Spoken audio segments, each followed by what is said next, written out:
You're about to enter into a new world of knowledge, curiosities, and high strangeness.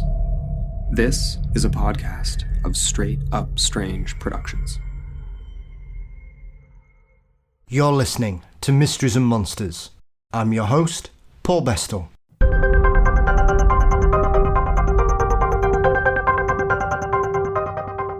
As the dark nights draw in ever closer to the winter solstice, our thoughts can turn to the traditions and festivities that occur around the world at this time of year. To discuss a myriad of folklore topics, my guest this week is the marvellous Icy Sedgwick, host of the wonderful Fabulous Folklore podcast. I can't recommend Icy's show highly enough. It's a weekly treat of marvellously weird folklore, covering a whole range of subjects from a wide spectrum. Every episode I learned something new, so it was a pleasure to have a chance to pick Icy's brain. We cover astronomy, ancient civilizations, Victorian Christmas traditions, Halloween, Krampus, and much, much more. A massive thank you for Icy for joining me on this week's show.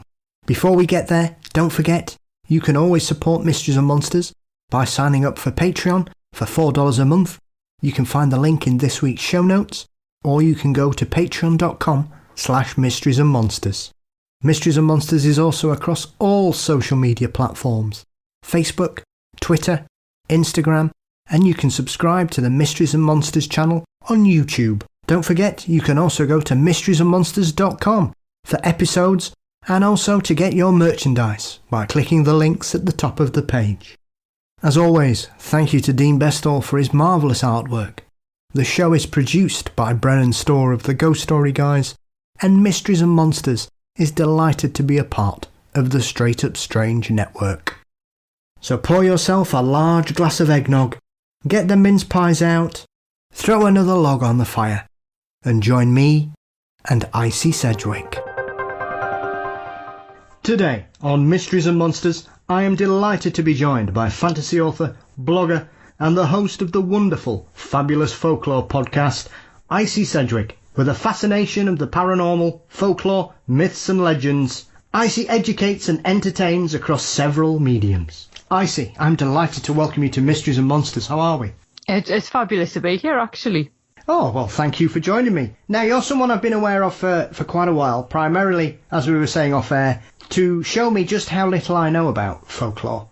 I see, and often listening to your shows leaves me scurrying to the internet to kind of follow up the subjects that you cover. And I know I've heard you mention that your fascination was kind of started in the paranormal and you've gravitated into folklore. So where did you find this wonderful pamphlet? Because similarly to you, wherever I travel, I try to find the local ghost book. I must admit, I've got such a fascination with these pamphlets, and I'm always really gutted when I go somewhere and I can't find one. And yeah, I remember I got them the wrong way around. So I was at some castle, and I forget which one, because let's be honest, Northumberland's got more castles than you can shake a stick at. Yes. And it was more Ghosts and Legends of Northumbria. And so I got the sequel first and then went back and read the original one. And I mean, they've got a publication date of like 1992 on them or something like that. And it was a collection of, as you might have gathered by the title, ghost stories and various legends, including things like the Lambton Worm, which is one of the more famous ones I think people will know. Yeah. And then we had my favourite one, which is the tunnel that's supposed to lead into like treasure caves under Tynemouth Priory and things like that. And I always prefer the ghost stories, and I'd sort of read the legends and go, yeah, that's all well and good, but ghosts. And I'd read the ghost ones. I then progressed on to the murders in the North Country and things like that. So I was into true crime when I was like 11. And so basically I did it before it was cool. And then from there, oh God, as I got older, it was just like this fascination with just reading lots of books about ghost stories and things. And every time I went anywhere, if there was a section in the guidebook that was about the ghosts, so obviously Glamis Castle was like the best place ever for me. And, you go to the Tower of London and I'm like, yeah, the history stuff's fine, but where are the ghosts and things like that? And I just kind of continued on me merry way, sort of collecting ghost stories about places. And to the extent I even used to lead ghost walks and take part in overnight ghost investigations and what have you. And then it was 2016, I think it was anyway, Folklore Thursday started on Twitter. And then I started realising that a lot of this other stuff I was also interested, like the fairies stories of Northumbria. And these are not fairies that are going to be running around granting you wishes either. They're not the Tinkerbell type of fairies at all. Yeah. And all that kind of stuff, I was suddenly like, oh, hang on, this stuff actually has a name. This is not just regional legends. You know, this is an actual like body of knowledge, as it were. And then I just started contributing to that. And the ghosts kind of almost became secondary, because I think some people do see ghost stories and folklore as slightly separate, whereas I kind of see them as part of the same sort of, what's the word I'm looking for? It's like a narrative, but it's not like the official narrative. It's kind of an accepted folk narrative of a place, and a large part of that is informed by its community, whether that's alive or dead, as far as I'm concerned. And so, yeah, I just kind of went from there. So obviously I do bring the ghost stuff back in as often as I can, because it's my first love, really.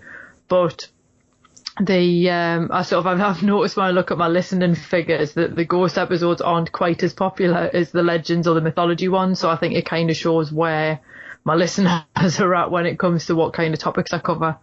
It is, and I think it's such a varied subject. And often I think people try to frame folklore as being a specific set of historical narratives, or based on regional areas or personal circumstances and things like that, Icy. And I think, as you've often referred to when you've done your shows and some of the lectures and your blogs that you do on your website, it's far more complicated than that, because it seems to be often looked as though it's something that happened 100 years ago, 200 years ago, and yet I think we often misunderstand just how much folklore is still embedded in the modern world around us.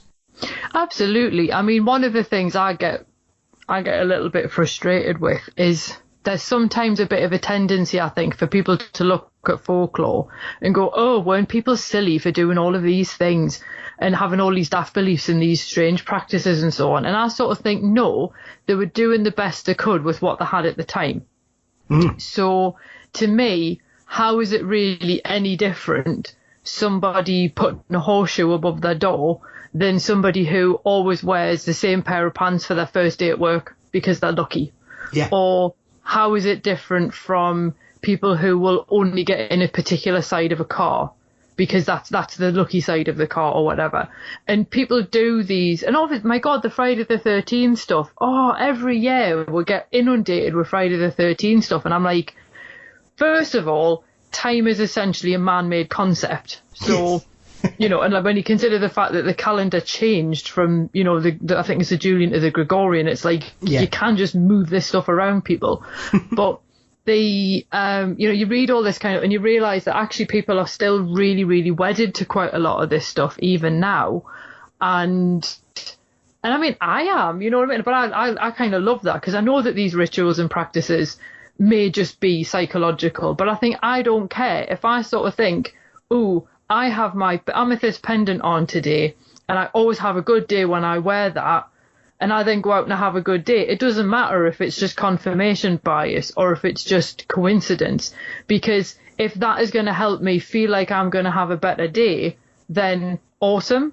Yeah. You know what I mean? It's like, A, it's not hurting anybody, and B, even if there isn't a rational explanation for it, I sort of feel like, does it really matter? And I think that's the thing for me with a lot of these folklore things, because it preserves like that snapshot of what was important to people when they did it, and indeed still do it. Then it kind of captures a lot of information that isn't really stored in any other way. And I think it also shows how humans themselves don't really change. So obviously urban legends are one of the most obvious examples of what's considered like modern folklore. And you can look at how that can go badly, badly wrong with things like Slender Man. But if you look at a lot of the stories that people will pass on, and they always begin with like, oh, well, a friend of a friend, or, you know, my friend's auntie knew someone who, and then somebody repeats something that clearly sounds almost too good to be true or just too bizarre to be true. But people then pass them on anyway, and you sort of think you've literally just passed on folklore. You've literally just entered the folklore narrative. whether you like it or not. So I do think it is quite funny how you can't really pin folklore down that easily, because to me it's almost the unofficial narrative of the population, rather than it just being this dusty, dry academic thing where someone's gone around and collected a lot of superstitions. Yeah, and I think, as you've mentioned previously, you've kind of reached out online and sort of said to people, what does folklore mean to you? And it was quite interesting, because I was thinking about some of the points you were raising there about how entrenched these things still are for a lot of people, Icy. And as you've mentioned there, my mum, wherever we've lived, we've always had a horseshoe above the front door. Always. As long as I can remember. Growing up in the 70s and 80s, wherever we were, there would always be. And when the other year, she was really pleased because she'd got a new horseshoe and I had to put it up for her. And she was delighted that I'd put it there. And it's one of those things that I'd completely forgotten about it. I'd just kind of filed it away in my brain somewhere, I see, and thought, well, that's that. And now, obviously, because of doing this show and getting to know people in Sheffield and at Sheffield Hallam University with their Centre of Contemporary Legend, and attending folklore lectures and things like that, I've suddenly realised just how prevalent these things are all around us. So when you look out for people online and you're engaging people in conversations, are you surprised how people don't consider such things to be folklore? They've kind of thought, oh, well, it's a tradition, it's a superstition, but essentially it's got its whole origin in folklore. I think so, and I know it's quite funny with the horseshoe thing, because when I did the episode on like a Patrick magic and I was looking at things like horseshoes, we've got one above our door, but it's actually made out of wood for some reason, and just to see like why we had one, like I kind of guessed, but I said to my mum, why have we got a horseshoe over the door? And she just went, well, where else would you put it? And I was like, touché. So that's the kind of family I come from. But I think what I find quite sad, actually, more than anything, is when I'll kind of throw out a question like, oh, has anyone ever seen this? Or has anyone ever had this happen? Or what's your experiences with this particular superstition or practice or whatever it might be? And I'll get comments, usually on my blog or on YouTube more than anywhere else. And people will be like, oh, people always think I'm crazy, so I don't tell them.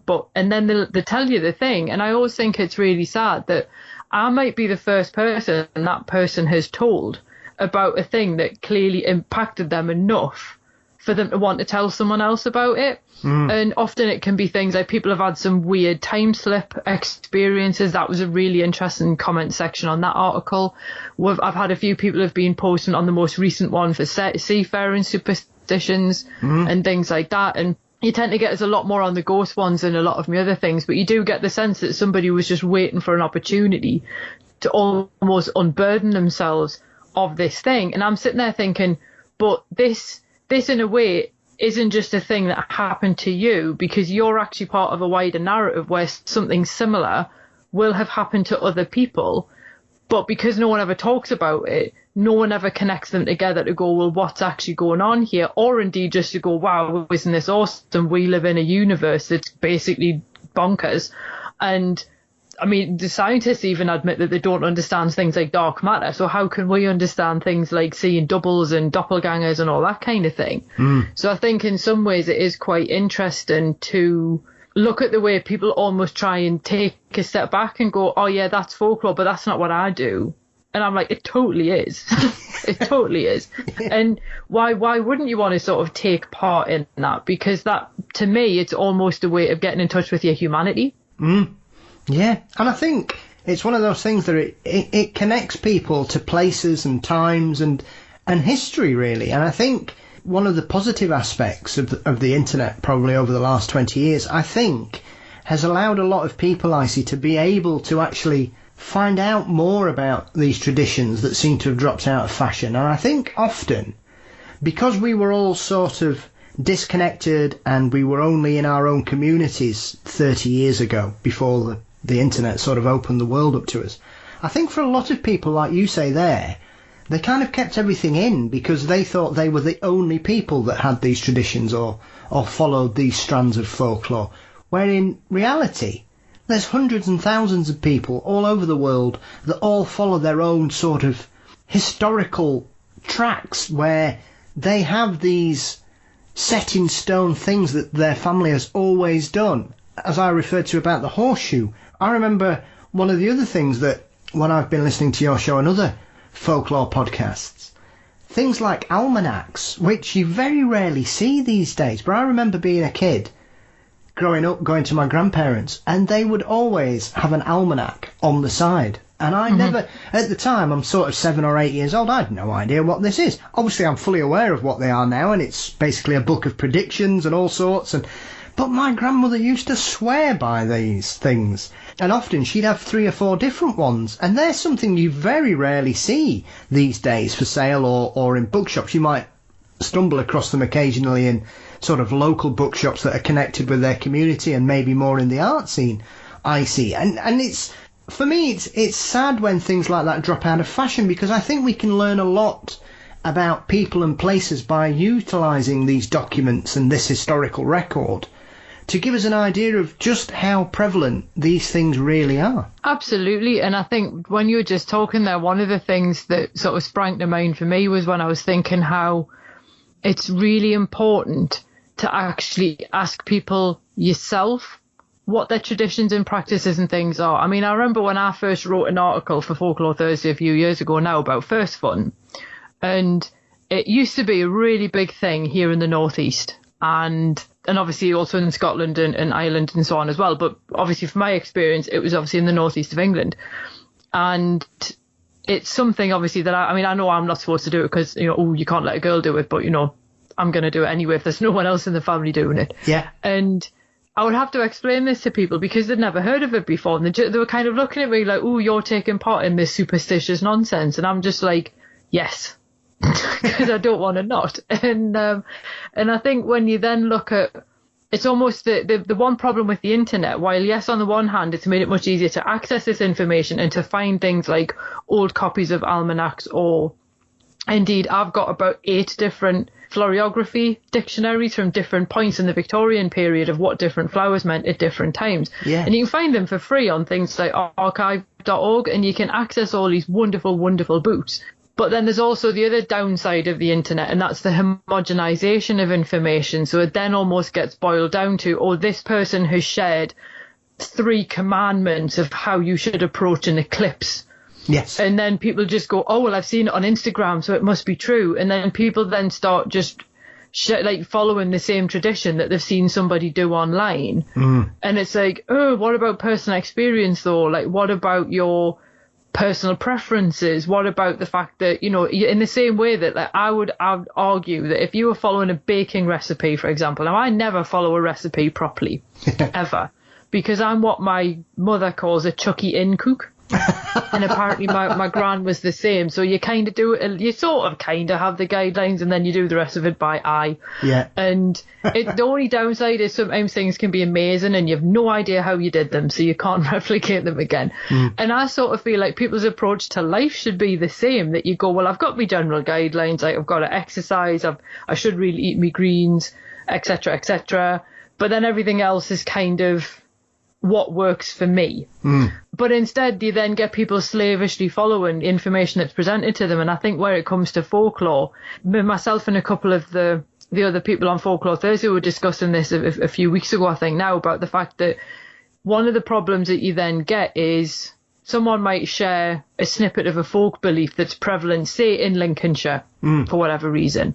And then someone else goes, that's not what I've heard. And either they're from Lincolnshire, but they just haven't heard that version because it was actually a family tradition, or they're actually from Dorset, in which case, well, of course, the belief's going to be ever so slightly different because it's a different part of the country. And people can then get really annoyed if you share a piece of folklore that sounds vaguely like what they thought they knew, but it's slightly different. You go, well, no, because the interesting bits are in the differences, not necessarily where it's the same is also really interesting, particularly when you then start looking at a more macro level across entire countries or continents and things like that, and you can then go, wow, isn't this really interesting? Like, slight detour, but I'm reading a book about the mythology of the Pleiades at the moment, by Munya Andrews, and she's talking about the way that there's very, very similar myths about the Pleiades from the Indigenous Australians, but then also the Indigenous Americans, and they didn't meet, they didn't swap stories, but then when you sit and look at them from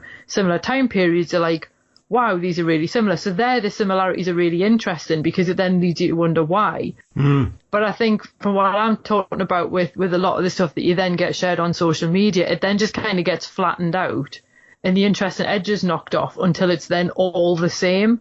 And that sort of gets a bit frustrating because you think it's not preserving knowledge anymore. It's just basically repeating the same accepted rehash. So it's a little bit like almost a copy of a copy of a copy. And at that point, I think I'm not sure what the value of it is. Yeah, it does seem sometimes that it's almost as if there has to be a prescribed version of whatever it is.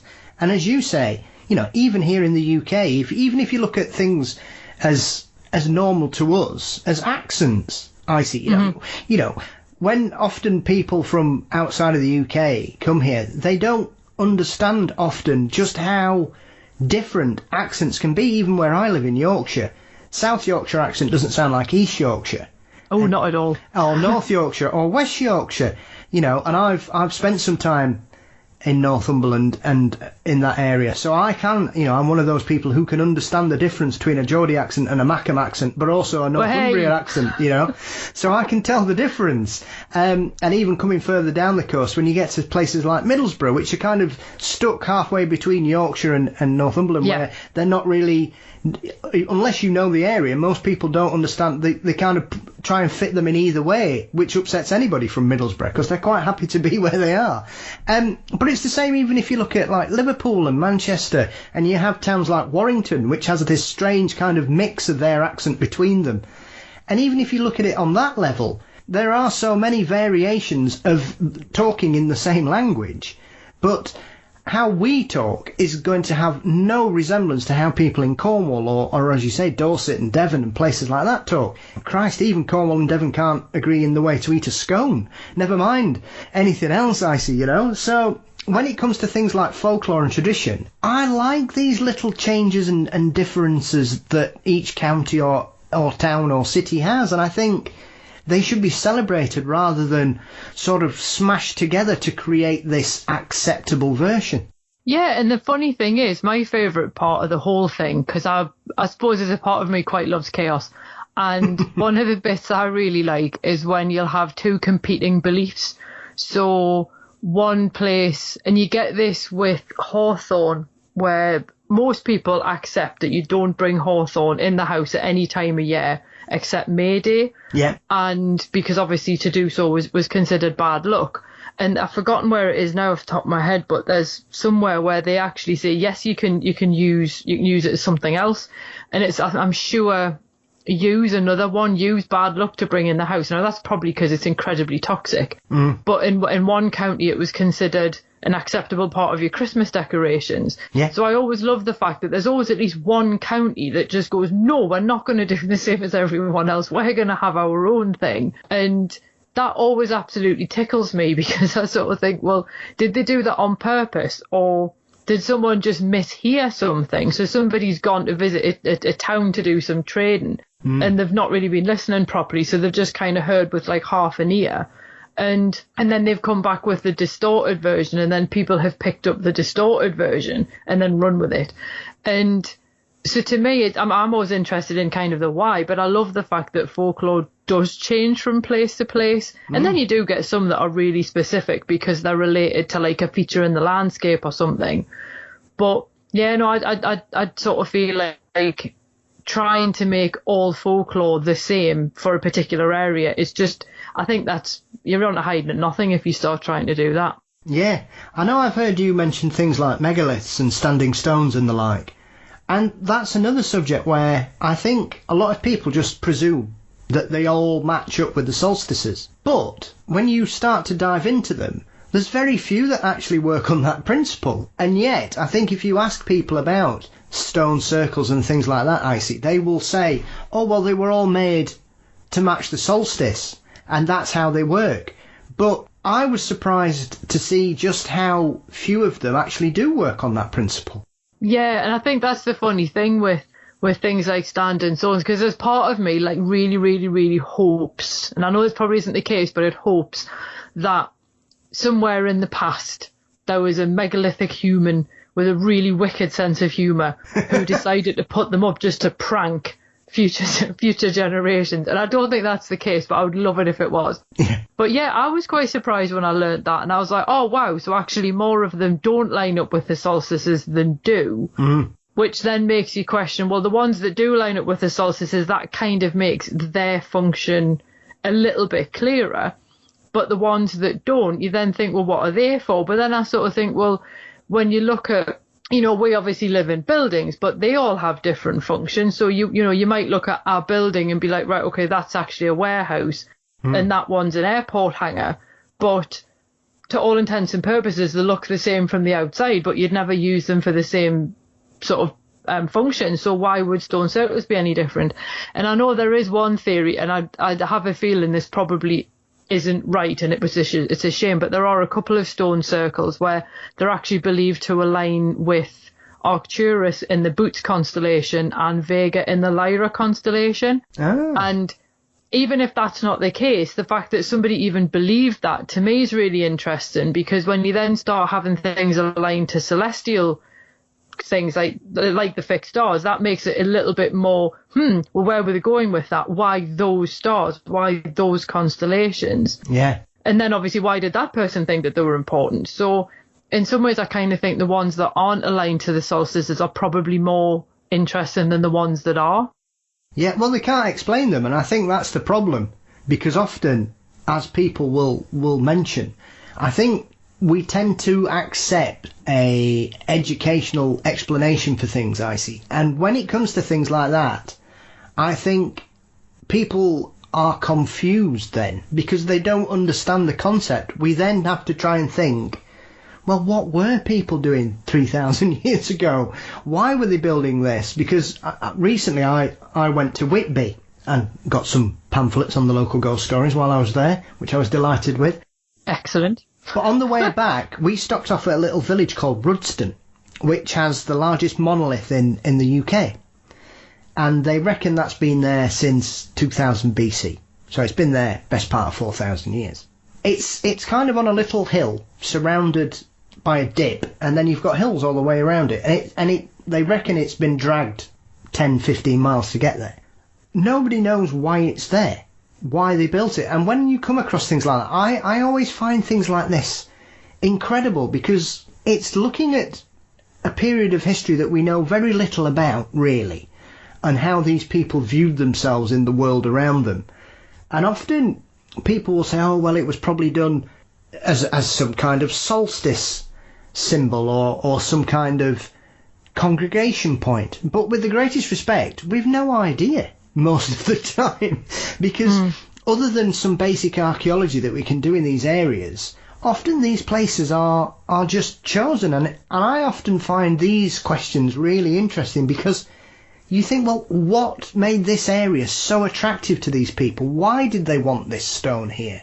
Why did they want to come here? What brought them here in the first place? And it's things like that that I find really, really deeply interesting. I think there is also a tendency with things like that, where when people always assume that, oh, it looks very deliberate, it must be ritual, that you think, yeah, but think how much, like if you try and look at it from a 21st century point of view, and I think about where I have furniture in my bedroom, none of it's there for ritual purposes. It's there because it either fitted in that space, or I liked how it looked, or there was nowhere else to put it. It's basically those three kind of things. And I often think, why couldn't the ancients also just do things because they liked how it looked, or it fitted there, or there was nowhere else to put it? Yeah. And I think because we also, it takes such a leap of imagination, I think, because there's no way of knowing what the landscape itself actually looked like until you start getting into excavations and looking for trees and all that kind of thing. But generally speaking, just looking at a site, you can't know what it looked like when it was first installed. So it's a little bit like really random example, but if you look at the Angel of the North, sorry, Anthony Gormley, that was an eyesore when it first went up. It really was. And I still think it's a shame it doesn't still have its Shearer shirt, but that's just me. But it looked awful. But now the trees around the base, like on the hill below it, have now matured. It looks really cool, and it now looks embedded in the landscape. It looks like it belongs, and it's just. And I know he wants to have them cut down, and I'm like, no, they actually set the angel off better. Yeah. Because it kind of gives the whole site more of a visual continuity. And I mean, that's what gardeners like Capability Brown used to do. They could see what it was going to look like when it was finished in 30 or 40 years' time. And that's what they would design it based on. And for some reason, people really don't seem able to grant that people 3,000, 4,000 years ago might have also been possessed of the same kind of abilities. Yeah. And might have actually gone, oh, you know what, we'll put this here. Because, it might be a meeting point, because that's a nice practical reason to put something in.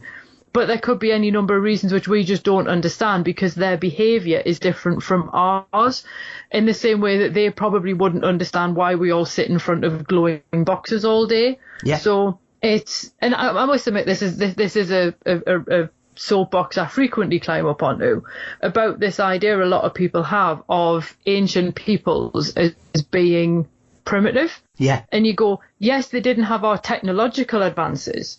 And yes, they hadn't gone through a lot of the development that we enjoy now. But let's be honest, like how many people actually know how broadband works? How many people actually understand the circuitry in their mobile phone? Probably, unless that's your job, not that many. But people like to think, oh, well, we've got smartphones, so we're more advanced. And you're like, no, you use smartphones. Yeah. There's a difference. And I think that when you look at things like, well, any of the monuments in ancient Egypt are a really good example.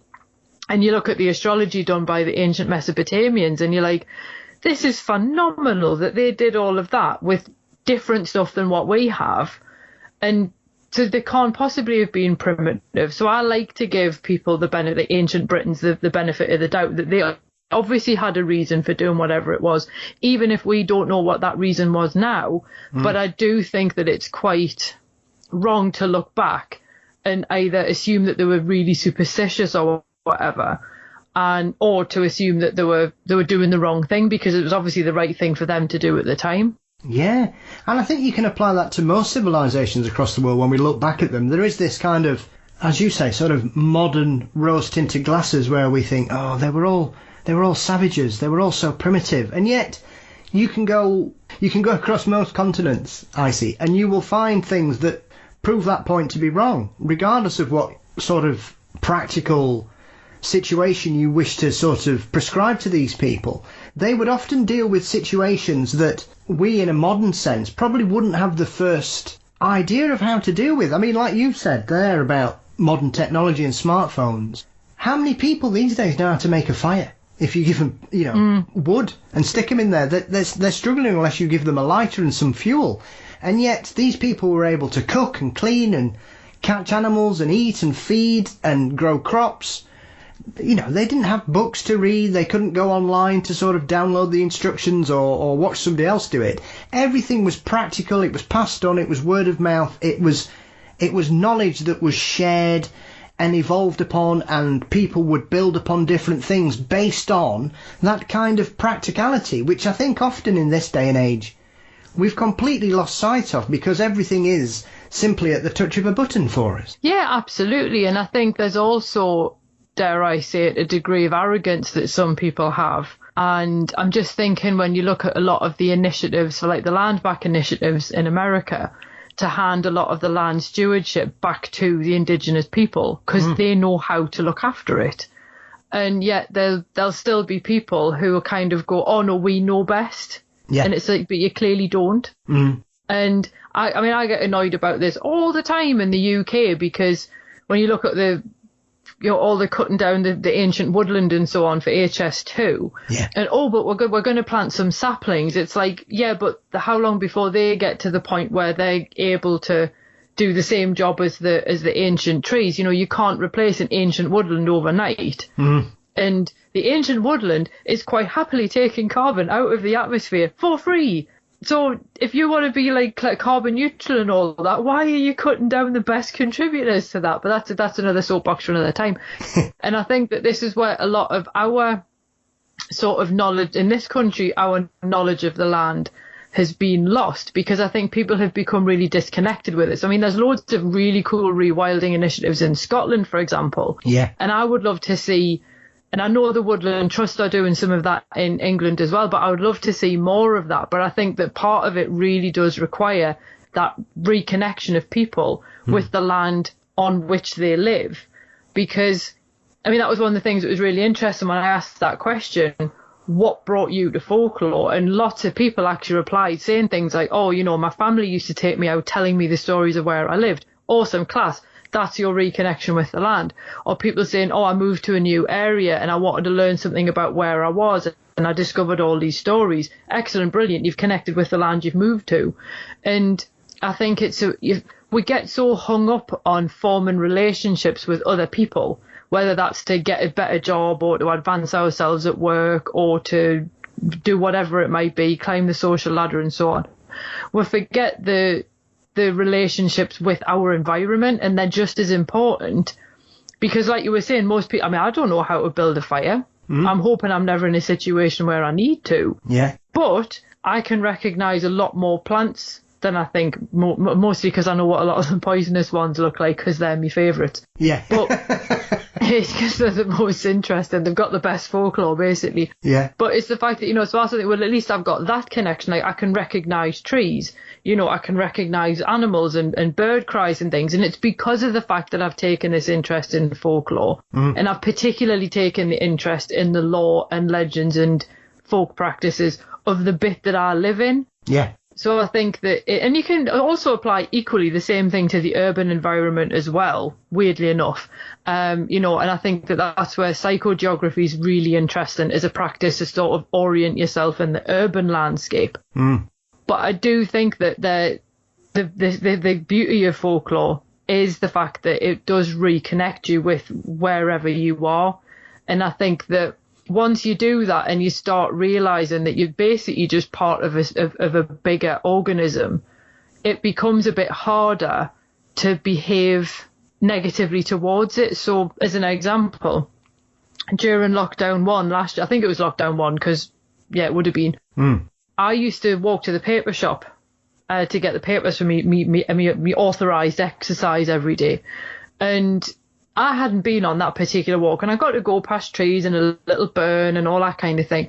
And it was brilliant because I got to see the changing of the season. So I actually documented like a whole year doing these walks and sort of seeing what came out at different times and what plants and animals you could see and things like that. Yeah. And it was great because I sort of felt, yep, I now feel more rooted where I live, because I mean, I'm born and raised here. Did spend some time in London as well, so that's like my second home. But largely speaking, this is me home. Felt a lot more connected to it. But then I would walk along, and some idiot would have then hung a bag of dog poo from a tree, and I'm like, first of all, like, what kind of weird god are you trying to summon with that offering? And secondly, like, that required an awful lot of effort for you to go and do that. You could have just put it in the bin, you know. And I used to sort of think if you had any kind of connection to the place where you live, you wouldn't do that, because you'd be like, well, hopefully you don't leave them hanging around in your house. So why would you do it in the area you live in? And I think, and obviously the jokes about like raising, you know, Cthulhu through dog poo bags on trees aside and so on, I think that, although that would be a plot twist that I think nobody saw coming for the end of 2021. And let's be honest, it feels like all bets are off at this point. Absolutely. But I think that it is a really good way of making sure that you feel like you're actually grounded somewhere. Yeah, it is interesting, I think, because obviously I live in Sheffield and it prides itself on being a very green city.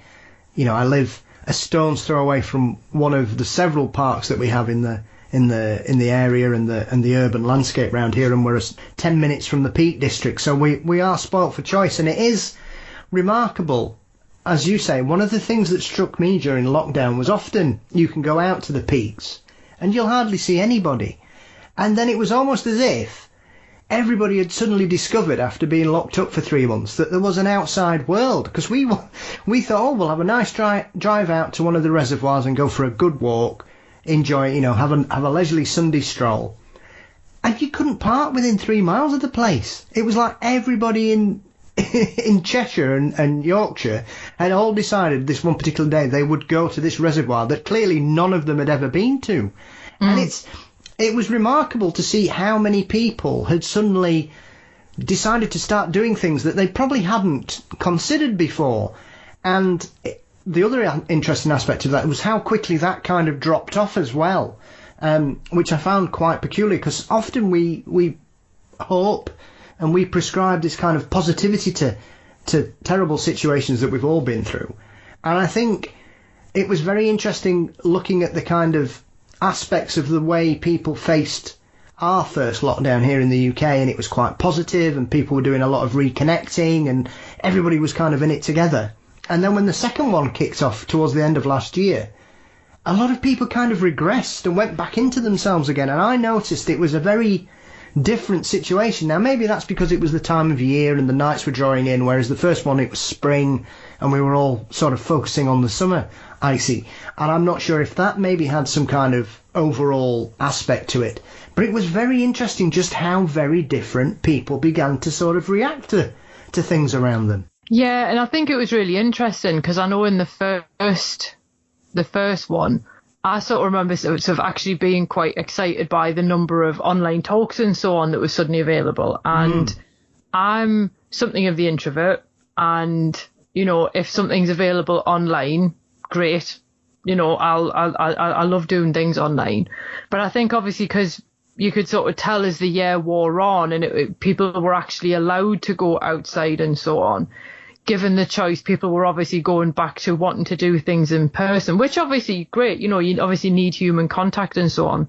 But I did notice that there seemed to almost be a drop off of interest in online events and so on. And it did sort of make me wonder if, you know, how much some of the interest people had sort of developed fell by the wayside once they could go back to the way things had been before. And then how many people actually sort of went, actually, no, I like that thing that I took up.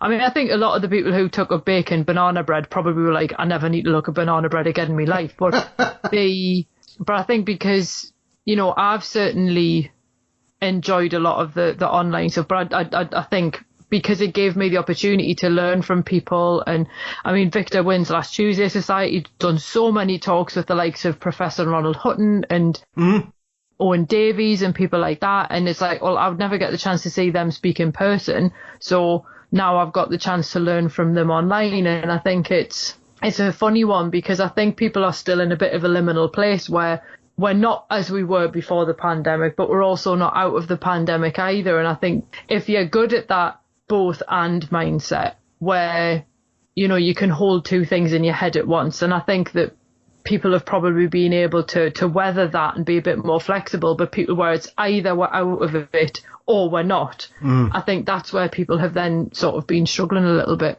Yeah, very much so. I can be very introverted at times, but I also like the ability to be an extrovert when I wish to. And I have found it quite interesting that the introverted side of my personality seems to have grown over the last 18 months. And I tend to be more sort of reflective in my own space these days, whereas before I would often crave to be outside doing different things or socialising more.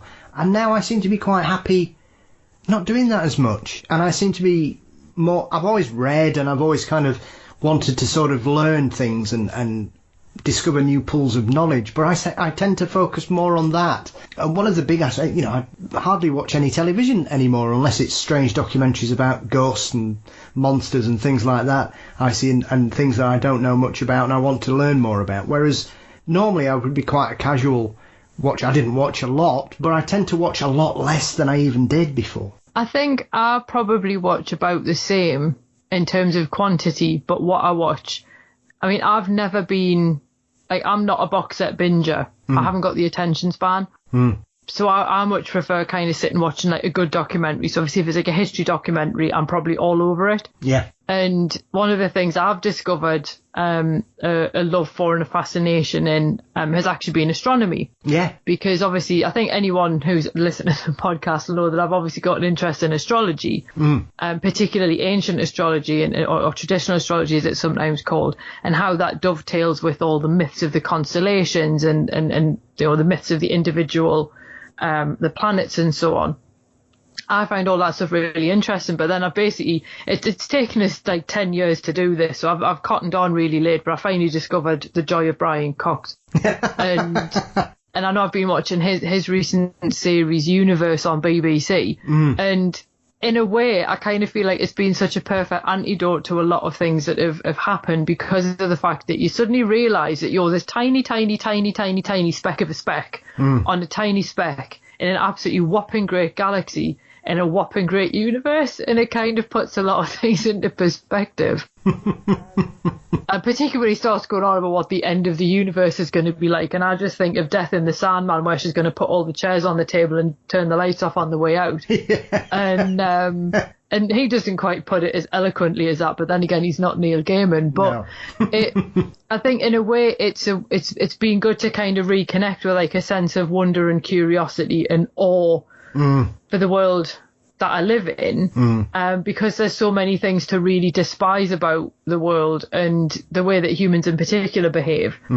So I think I've kind of leaned towards sort of content like that. And in a way, I do think this is what ties back into what I was saying about the ancients earlier, how I think it's hilarious how Brian will come out with something about like the universe, and I'm like, the ancients knew about that. They just coded it in a legend that people look at and go, oh, isn't that a silly myth? You're like, no, they knew this. And one of my favourite ones is the fact that, just because of the way that obviously the Earth's rotation works, but it looks like the Scorpius constellation, which most people would know as Scorpio, rises as Orion sets, so they kind of chase each other. Well, Scorpio basically chases Orion around the heavens, which fits in with the myth that Scorpius was the Scorpio sent by Artemis to kill Orion for one of two reasons. And it's like, so the ancients had observed this change and they'd encapsulated it in a story to sort of explain this phenomena that they could observe. And then people sit there going, oh, isn't mythology silly? And I'm like, well, some of it's a little bit far-fetched, but we're missing something in the translation for what this actually referred to. And it's really funny, as I say, then going and watching a science documentary and going, I know what you're talking about. Well, I think, often in these old cultures, there is a lot of explanations for things that, as we touched on, that they're often not given the credit for.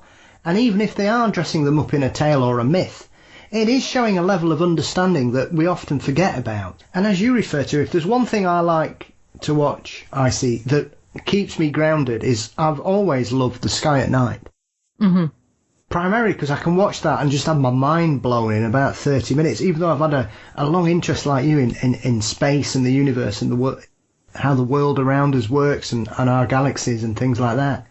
So whenever I watch that, I will always find something new, or I will just shake my head at the situations. I was watching something about Pluto the other day, and I was like, what? How does this happen? About how they realise that there's clearly a sea on Pluto because there aren't many craters there. So that shows that it isn't a permanent ice sheet on the planet, because if it was, it'd be covered in craters, and it isn't. So therefore, we now think that there is some kind of core that is creating this melting of ice, which to most people they would just consider Pluto to be an ice. And I was just blown away. I was thinking, I've never even heard of this. So I'm with you all the way on that. And I think this is the thing as well, this is the thing that I think that we can absolutely learn from scientists and apply it to other things. And I think that's particularly when it comes to space and so on, because I mean, they're discovering new things like all the time. And they'll go, ooh, we thought this thing, but now we've got more information. We now know that it's this other thing. Yeah.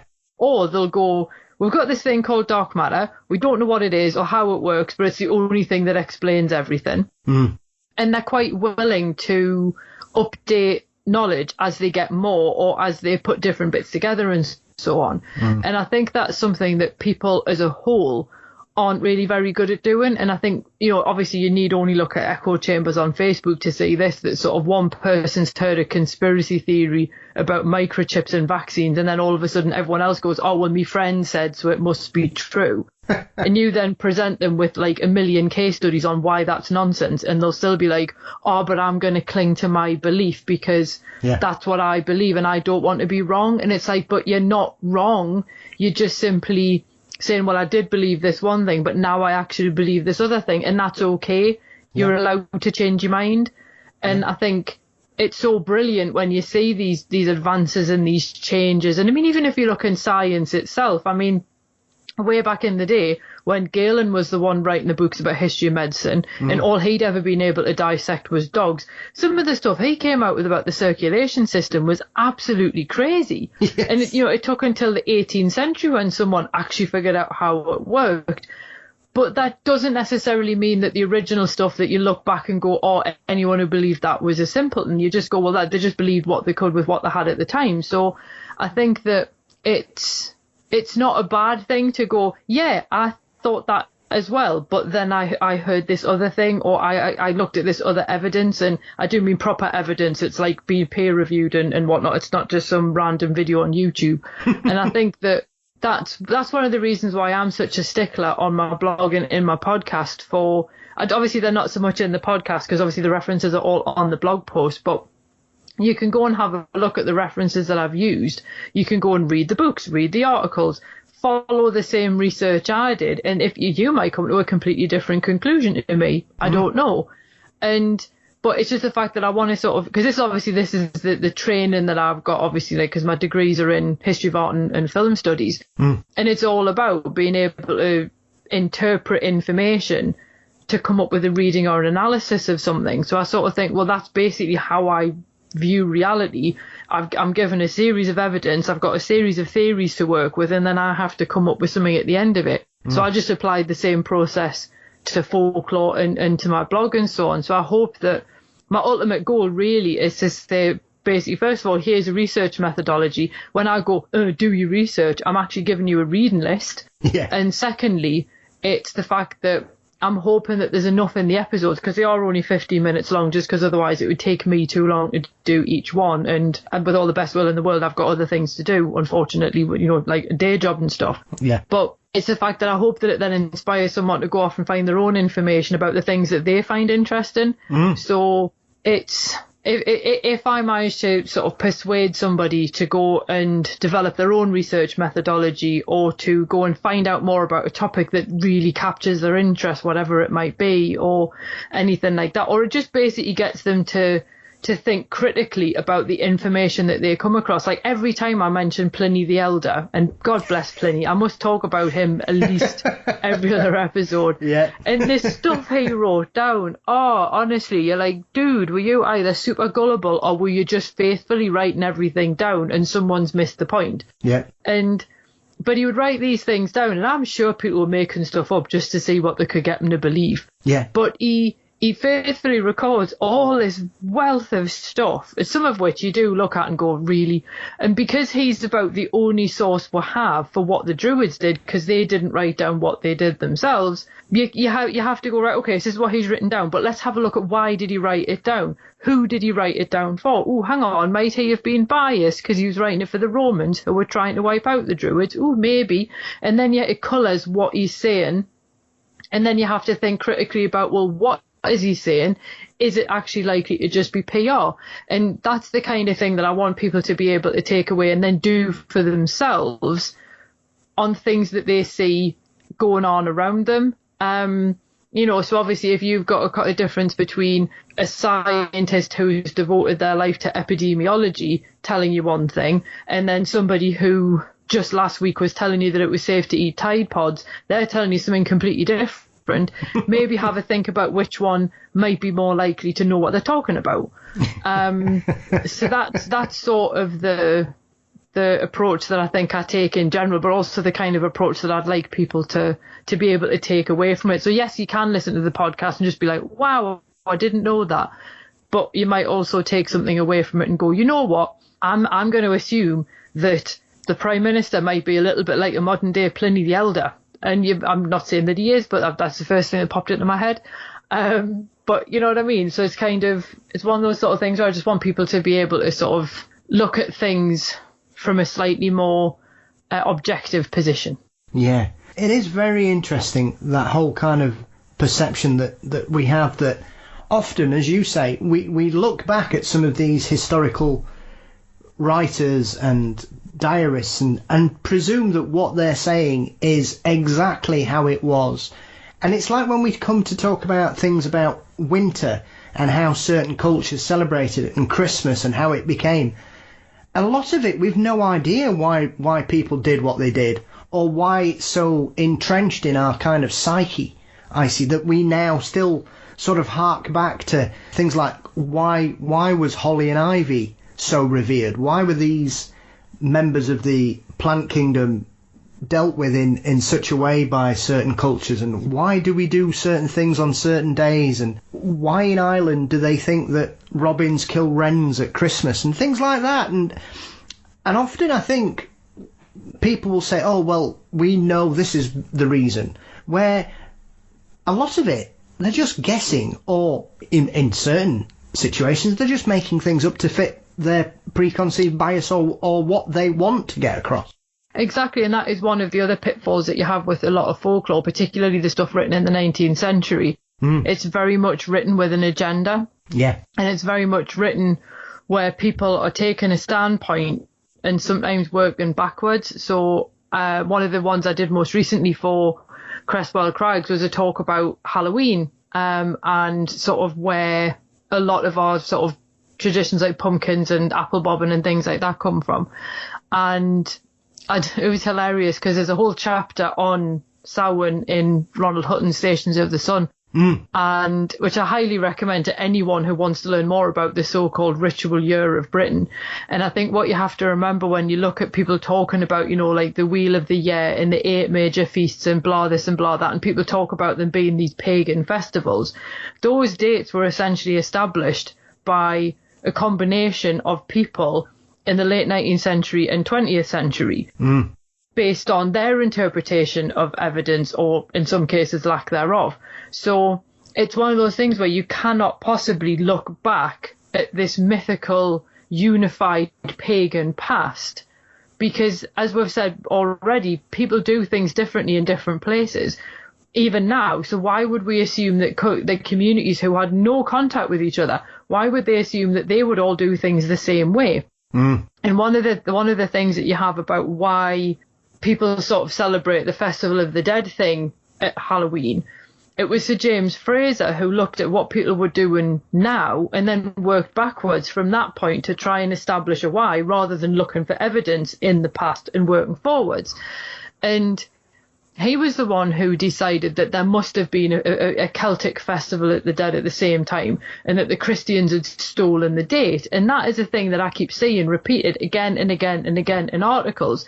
But those writers never cite their sources to say where that particular belief comes from. And it's frustrating because of the fact that when you then look at all the evidence that Hutton puts forward, it looks like they actually chose the date in November for All Saints' Day and All Souls' Day based on what the Germanic churches and Germanic areas were doing, not what was happening in the Celtic nations. So you think, so where did this idea of this pan-Celtic festival come from? Because each of the Celtic nations have their own traditions. Yeah. And they're being obliterated by trying to make it this pan-Celtic thing. No, look at them in their own right. Yeah. Look at what Wales was doing. Look at what Scotland was doing. Look at what Ireland was doing. And respect these places. Don't try and make them all one homogenous. It's that homogenization again. Yeah. And it's far more interesting. And there are people better qualified to talk about each of those nations than I am.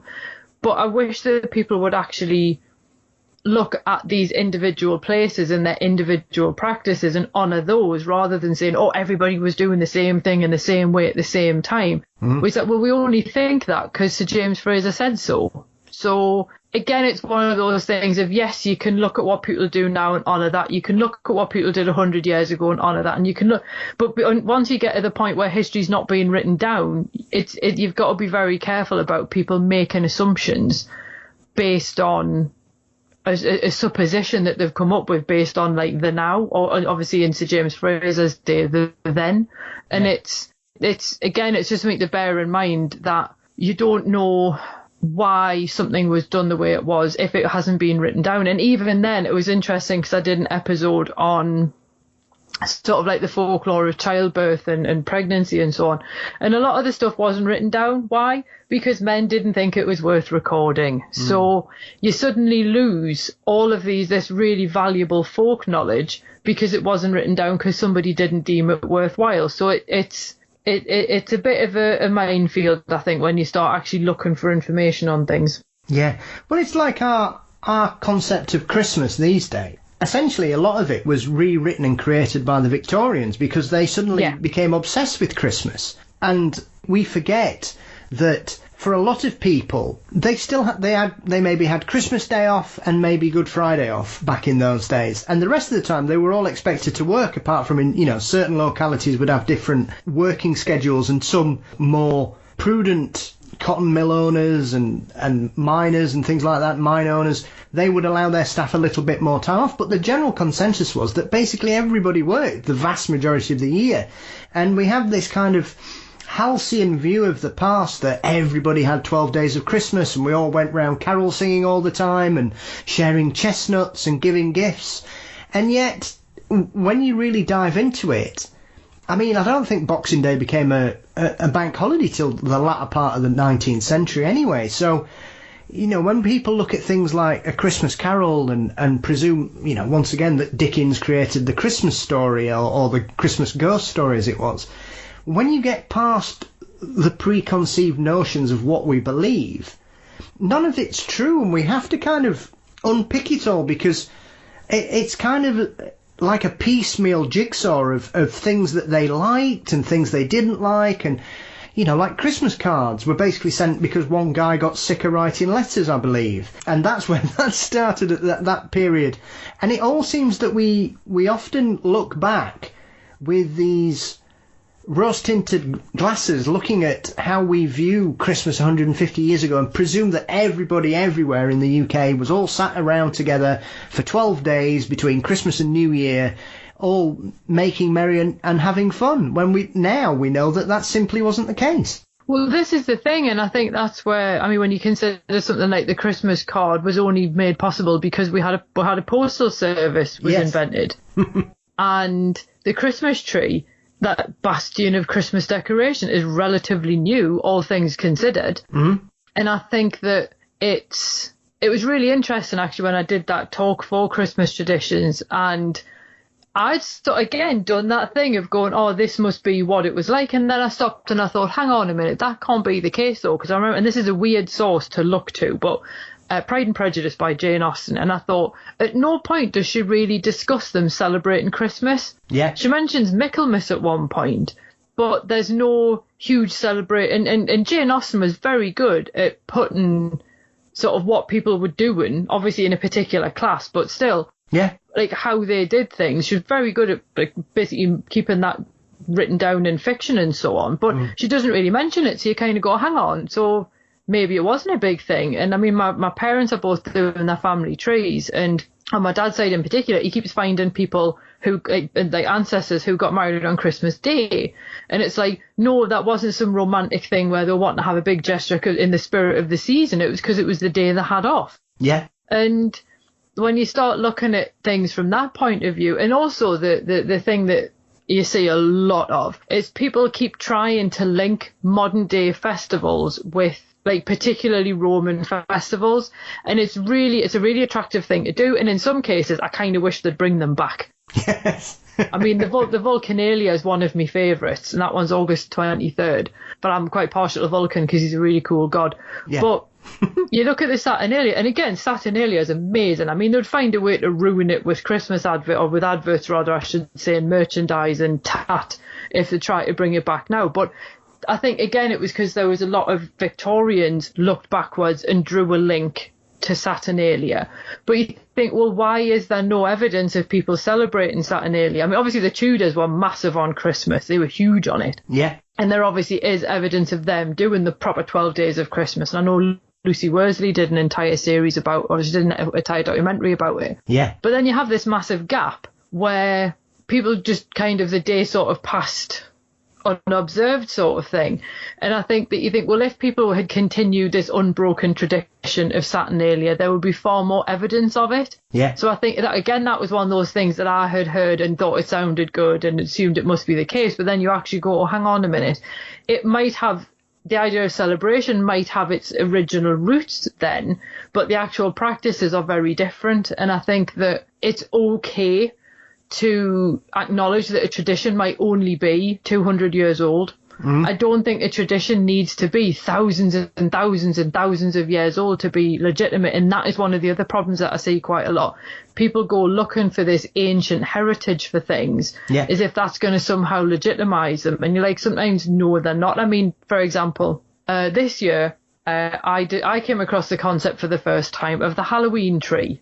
Right. There's literally no reason why that makes sense at all. Okay. But someone's obviously decided, I'm going to have a black and orange tree for Halloween. I say, fair play to you. You crack right on. You're not hurting anyone. But in like 200 years' time, that might be a thing. That might be something, if we're still here, that might be something that people do. And it's just an established part of the Halloween tradition by that point. In much the same way that trick-or-treating's not particularly old. In its current form, obviously it's got much older heritage than that, and it's the same with Christmas. So it does make me think that people go looking for this ancient heritage that's not there. Yeah. But it doesn't need to be, because 200 years is still a pretty long time. I mean, it's longer than any human lifespan. Yeah. And I think that people develop their own traditions all the time anyway, and in some cases, that we're coming back to the family tradition again. What people do as a family tradition, to me, is almost more interesting than what people do en masse. Like our family traditions, me and my brother watch Die Hard every Christmas Eve, and I'll fight anyone who says it's not a Christmas film. And we always watch the Christmas episode of The Good Life on Christmas Day with our lunch. That's what we do. There's other films that we'll watch as well, It's a Wonderful Life and things, but they're the main two that are non-negotiable. Yeah. And it's just something that we now do. Like, it's become a tradition for my dad to make the lunch, because he makes epic Christmas lunches, and I mean epic. You know, like they're a thing to behold. So I kind of feel like, to me, like, and also like we never send each other like Christmassy Christmas cards. They're always silly or funny ones with puns on them. Yeah. The more dreadful, the better. And you know, so to me, I mean, I knitted my own Christmas stocking one year, and I stupidly measured it against my own foot rather than using a Christmas stocking pattern. So I've got really big feet, so I've got this really long, thin foot on the stock. So, and I still hang it up, because why not? And my mum always finds some excuse to find something long and thin, usually like a bottle of shower gel or something, to hang in it. And if it's become a tradition, then I've got to remind myself to go and check it, because there's one year I forgot and I only found me present like the day we were taking the decorations down. But so to me, it's like those kind of traditions are way more interesting. Yeah. And yes, they're only about maybe 10 years old in some cases, but they're things that we do together and have therefore invested meaning in by continuing to do them. Yeah. And it's the continuation that makes them important. And the fact that then adds to the little community of my family, rather than trying to say that the Romans did it, which would be hilarious if they did, like, I'm not going to lie. But, you know, I mean, that's the kind of thing I can imagine Pliny probably would have written down, someone having like an epically absurd long Christmas stocking just to fit more in it. But, you know, so I think for me, I just kind of think it's, people are allowed to concentrate on their own traditions and make their own traditions. They don't have to go looking for a historical precedent to it. Yeah, and I think that's the other thing about folklore and tradition, I see, is that it is a malleable, changeable thing. Halloween is a prime example, especially how it is here in the UK, because often, as you refer to there, people will say, oh, trick-or-treating's it's just come from the Americans. But it actually came from Ireland. And they, you know, it was Irish immigrants who moved to the States who took it with them, and then it's come back and moved over here. But I remember growing up, and nobody trick-or-treated. It kind of started towards the mid-80s onwards, and that's when it kind of started to pick up. And I think a lot of that had to do with sort of popular culture and seeing films like E.T. and things where the streets were full of kids wandering about, trick-or-treating, and it was a whole new thing here. And then obviously you look at other urban myths about don't go trick-or-treating, somebody's putting razor blades in bars of chocolate and all that kind of stuff. But that's developed so rapidly over the last 40 years to go from near enough nothing in the modern era, sort of post-war era, to now get to a point where we have people dressing their houses up, and they have cinema screens showing scary movies, or people have floating ghosts outside their house, and pumpkins and lights everywhere, even as you refer to there, that Halloween tree. And yet, if you go back 50 years, there was nobody doing it here in the UK at all, but I would imagine, Icy. So Christmas is a very similar thing, and I think often we can kind of get wrapped up in looking back and thinking that's how it always was, whereas what we do now, Christmas these days, doesn't bear resemblance to what it was when I was a kid growing up, primarily because for a lot of people they work Boxing Day, or we have big sales. I remember the days where Christmas Eve the shops had shut and that'd be it for near enough a week. Now, and everyone would go and queue up for the Boxing Day sales that didn't start a week before Christmas. Yeah, I know people that used to go to bed at 9 o'clock on Christmas Day because they wanted to get up at 4 a.m. for the Boxing Day sale. And I mean, that I just, I've never been in a state where I've been able to get up at 4 a.m. on Boxing Day. I can assure you of that. Usually I'm going to bed. But it's one of those things that I think often we look at how things change and adapt, and I think when it comes to things like Christmas, Krampus is a prime example of something that's really kind of caught fire over the last sort of 10 or 15 years. And it's very interesting how that aspect of a way people view folklore or a different tradition, and they've just basically taken the whole thing and just plonked it wherever they want, because I would suspect you could ask anybody 20 years ago, and 99 out of 100 people would not know what you were talking about if you said, what can you tell me about Krampus? Absolutely. And I think when you were just saying about how, Halloween and that is spread so rapidly because it was seen in films, I think Krampus is a really good example of, again, how popular culture has accelerated the adoption of a figure that most people have no real connection with, other than because they've seen him on the telly. And one of the things that I'm a big believer in people being inspired by folklore when they're writing fiction. Indeed, I've been inspired by folklore. Yeah. And people doing their own riffs on retellings and things like that. I'm a really big fan of all of that, because essentially you're then adding to the cultural narrative about certain ideas and so on. But the one thing I do take really badly with is when something then becomes commodified, and it sort of gets stripped of all its original meaning and its nuance, and it just becomes an excuse for merchandise, because that to me is when the figure sort of almost loses its potency. And Krampus, I think, is such an interesting character and such an interesting figure in folklore in general. And I think when you see the Krampus runs and things in Germany and Austria and so on, it sort of makes sense. Yeah. But then when they're like, Whitby's going to have Whitby has a Krampus run, why? To me, I sort of think, okay, that doesn't really necessarily make sense, because Krampus is not a figure who's part of our Christmas milieu, as it were. And I think, fair enough, if you want to have one, go nuts, have a great time and so on. But I do think that, again, he's on the verge of being commodified, and it's a shame, because I remember when I went to see the Krampus film at the cinema. Yes. As far as I was concerned, my favourite bit of the entire film was apart from Toni Collette, because she's glorious, but was the first 5 minutes, where there's an absolute bun fight in a shopping centre and they're all fighting each other over Christmas presents. Yeah. And it was just a searing indictment of capitalism. I'm like, this is amazing. This is what I'm here for.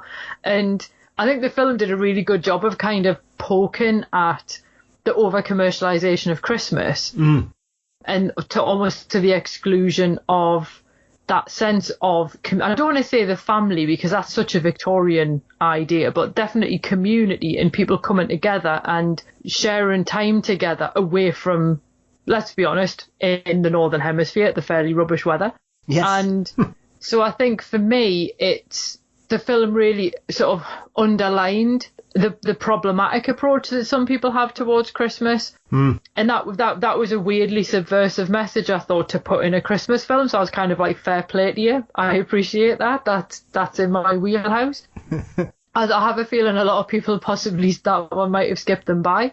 But I do think that it is funny seeing how Krampus has become this really popular figure. And what people keep referring to as like the anti-Santa and things like that. And I'm like, oh, he really, like, he works in conjunction with, not in opposition to, if that makes sense. Yeah.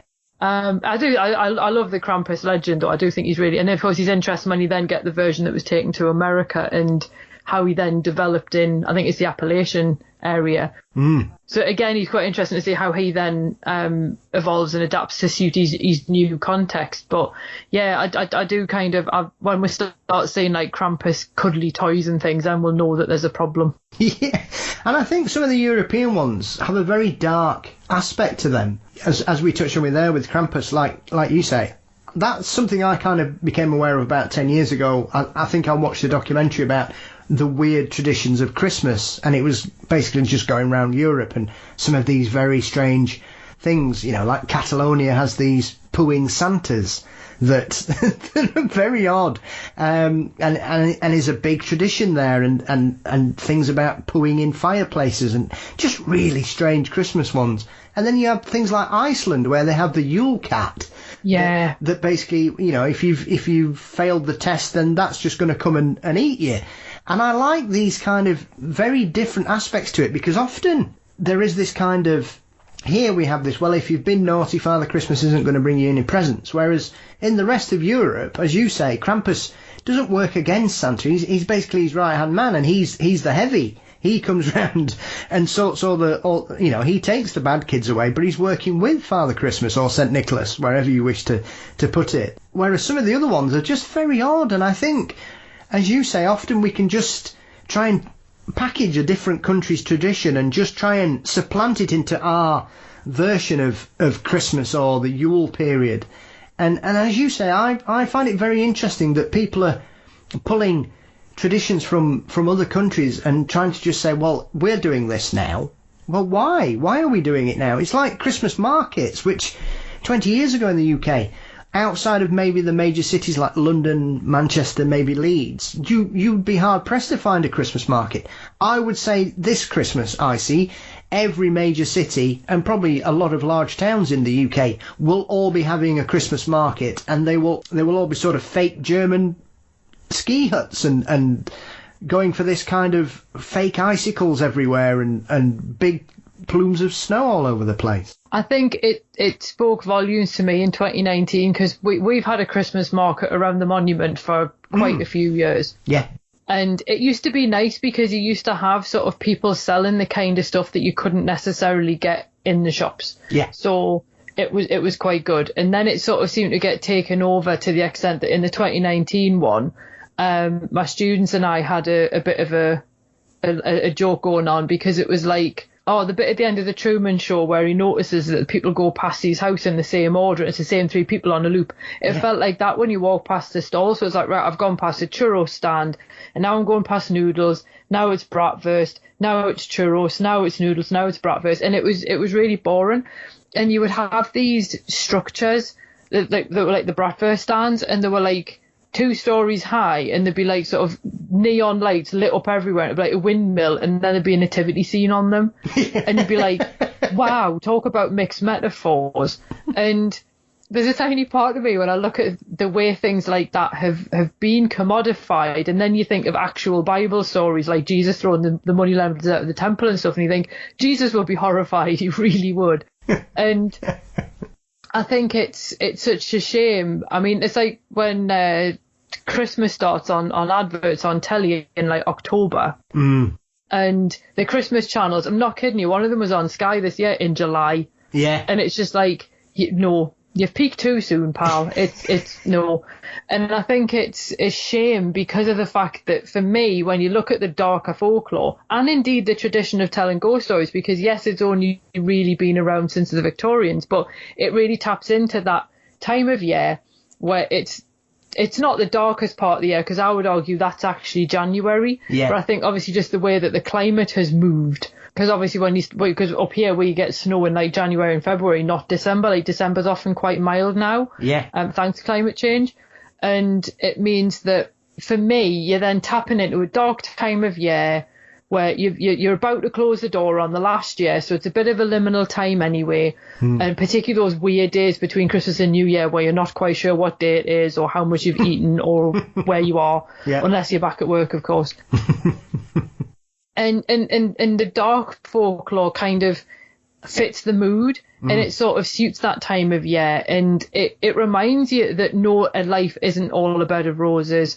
It's not always guaranteed to come up trumps, and there are possibly things out there in the darkness that you don't want to come face to face with, and that's all being stripped away with all the glitz and nonsense and bright light and everything. And I think Ronald Hutton sort of makes the point about Halloween, and I would argue the same as for Christmas, the fact that because a lot of our major holidays are now geared towards children, the most interesting bits have been stripped out, or the figures have then been sanitized to make them child friendly. And I sort of think, but at the same time, why do we need to do that?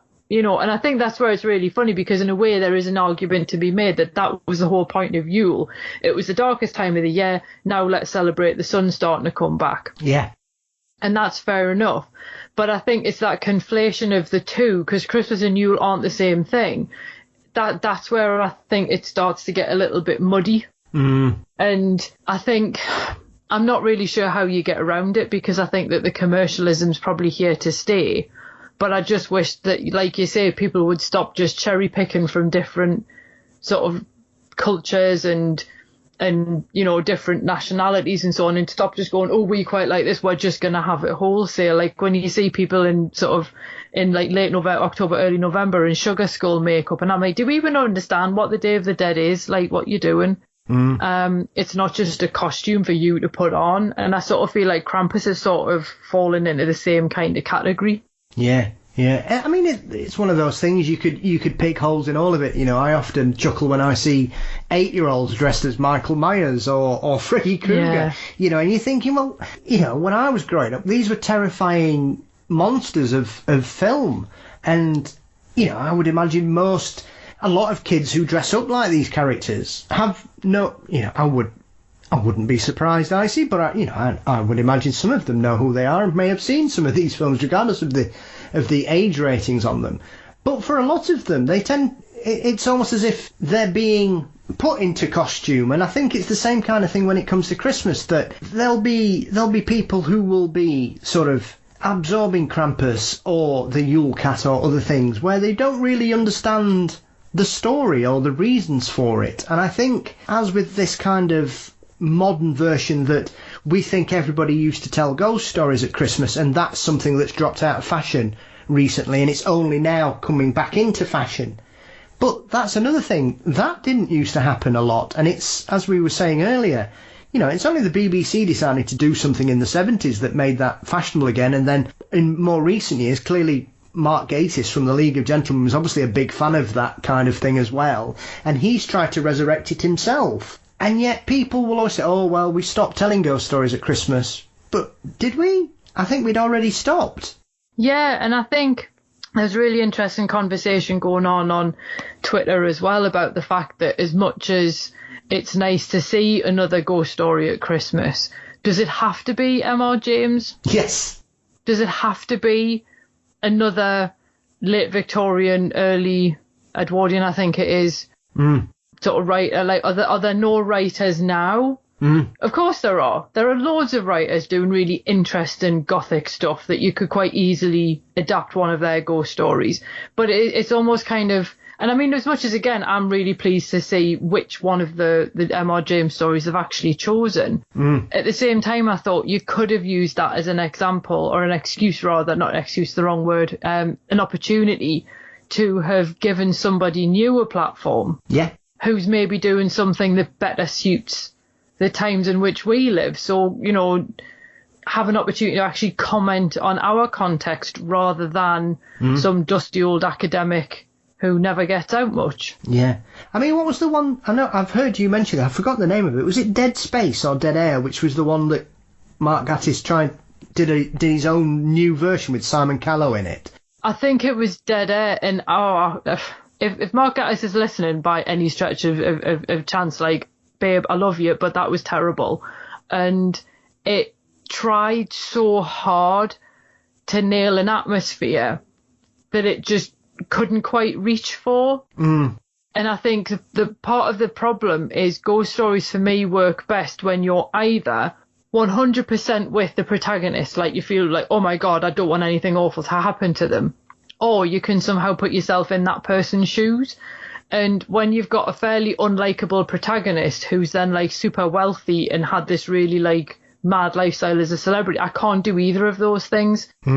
And I just sort of felt like I could see what he was trying to do, but I just felt like it never quite reached the level of creepiness that it perhaps could have done. Yeah. Particularly when I know that he's capable of doing that with other projects. Yeah. So, yeah, I just think it's one of those things where there's scope for that particular... And the thing is, like, no matter what story you do, someone will love it, somebody will hate it. That's just the nature of art. But I do feel like something vaguely Christmassy might be quite nice, like something actually seasonal. Because Christmas is technically such a weird time of year to start with. Yeah. Yeah, I mean, it is right for something that kind of encapsulates it all and gives it a darker slant, and I understand where you're coming from with that, because the biggest problem I have with that is that the central character is so unlikable that you're just hoping something horrible happens to them. Yeah. But no spoilers if you've not seen it. And Simon Callow, bless him, is fabulous. Is a fabulous actor anyway. So you kind of knew that there was something going to happen there, and it was kind of ticking the boxes, you know, weird noises and interference. Yeah, you kind of knew where we were going to go with that one. So before I let you leave, Icy, what's your favourite tradition at this time of year at Christmas? Have you got anything particular that you think we should look to kind of bring back, or have you something that you've always thought was really interesting and needs more coverage or more focus on it, really? It's hard because of the fact that I think, you know, so many of the Christmas traditions are so entrenched now. I think most people probably do them sort of anyway. I think, I mean, one thing that always springs to mind for me is, and this is such a dad joke thing, my granddad used to tell my mother that the reason why it was called Boxing Day was because it was the day when all the kids had to put their toys back in their boxes. and I just thought that was glorious. I think, and this isn't a Christmas tradition in a folklore sense at all, but I think there are loads of places this year who are going to be offering, or basically opening their doors and offering like Christmas dinners for single people. So if you don't have a family to go and spend Christmas with, you can then go and have like a Christmas dinner with a community of people. Yeah. And I think that it would be such a lovely tradition if people made it part of their Christmas to maybe knock back on, if obviously this is something that's within their financial budget, obviously, but if they could maybe like knock back on something that they would maybe have and donate something towards one of those, because I know I'm certainly going to be doing that. Yeah. Because I just sort of feel like Christmas is supposed to be a time for community, and I think that helping other people to be able to take part in that community, you know, is a really sort of valuable, and that sounds like a proper like Miss America sort of answer. But you know, because I can't really think of any of the actual folklore sort of traditions. I mean, one of the things we do as a family, and this is because we like to do things the wrong way around, we always go down to the cemetery where my grandparents and great-grandparents are, give their graves a bit of a clean, put some poinsettia or some fake poinsettias out for them, which we then swap back with the other fake flowers afterwards, so at least they don't wilt and stuff. Yeah. And we'll go and fill them in on the new since the last time we saw them. So we kind of moved the celebration of the dead bit from Halloween to Christmas, because I don't know why we did that, but we did. I think it was just because obviously everyone was always going to be off work at Christmas, so we moved it. So, you know, again, you could always widen your community slightly to include your ancestors as well. You know, there's no reason why you can't move some of the Halloween practices. Yeah. Create your own traditions. That's what I would love people to do. Make your own Christmas traditions. And if you want to start telling ghost stories at Christmas, and like instead of watching whatever god awful thing BBC's got on at Christmas, or if you want to kind of like skip the usual sort of like post lunch nap and do something sort of like with whoever you're with, whoever that might be, even if it's just you and your pet. Yeah. Then I think that to me would be getting to the heart of what that time of year always has sort of like running as a theme through all of the practices. Yeah, well, I think that's very sweet, and I think I know several people that do something very similar. I see at Christmas that they go and visit their departed relatives to keep them up to date and to sort of start their Christmas. So I don't think that's strange in the slightest. I think that's rather sweet and lovely. So all power to you and your family. Not words that are ever usually applied to me. It has to be said. First time for everything. Oh, well, listen, thank you so much for your conversation today. It's been absolutely fabulous to finally get a chance to have a conversation with you and dive into your work and your history and how you've got to the point that you have. Where can everybody keep up to date? And I will recommend it highly to follow your wonderful podcast. You can find the podcast Fabulous Folklore on, I'm pretty sure it's on most, if not all, of the platforms. So obviously that would be the likes of Spotify, Apple Podcasts, or whatever it's called now. You can also find it on YouTube. The whole backlog's not on YouTube yet because obviously I only started doing the videos at a certain point. And it's just the audio and a static visual. So if you still want to like listen on the TV while you're doing something else, then obviously it's on YouTube as well. You can find information about obviously the blog posts that each of these podcast episodes accompany. The links to my Patreon, my books, all that kind of stuff is all on my website, which is icysedgwick.com. Sedgwick only has one E, I should point out, because that always trips people up. And if you're the kind of person who would rather pick and choose kind of which episodes you listen to, you can always subscribe to my email list, and then I send an email out every week with the link to the blog post and the podcast episode, so you can kind of pick and choose which ones you want to listen to. And if you sign up to that, I will send you my free guide to protecting your home using folkloric methods. I do still recommend having a burglar alarm and like locking the door, but these are also just it's just like a light-hearted guide to sort of everyday folk practices for home protection, and the link for that is also on my website as well. Absolutely, and a fantastic guide it is, but I also agree with your point there of using it in conjunction with modern methods. Not instead of. Yes, because there's only so much a mirror facing your door can do. Exactly. Well, Icy, thank you so much again for joining me, and I wish you all the very best and hope you and your family have a lovely Christmas. Thank you for joining me. My pleasure, and the same to you.